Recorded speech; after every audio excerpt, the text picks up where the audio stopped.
Unsatisfied గా ఉన్నారు?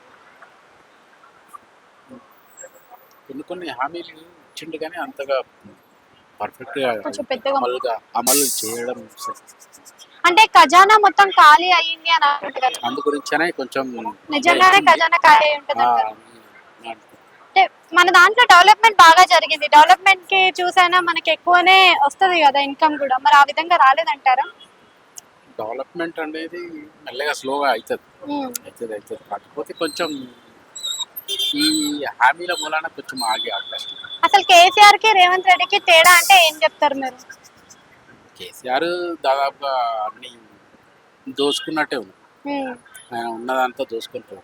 కానీ కేసీఆర్ ఉన్నప్పుడు సిటీ డెవలప్మెంట్ జరిగింది, ఐటీ కంపెనీస్ డెవలప్ అయ్యాయి.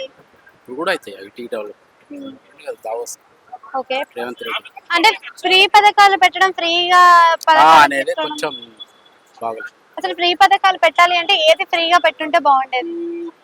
ఎడ్యుకేషన్ సో ఎడ్యుకేషన్ సిస్టమ్ ఎలా ఉంది ఇప్పుడు మన స్టేట్ లో?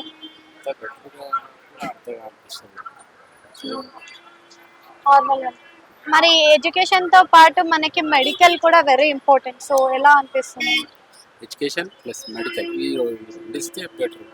ఎడ్యుకేషన్ కొంచెం, మెడికల్ అయితే చాలా ఇంపార్టెంట్. మెడికల్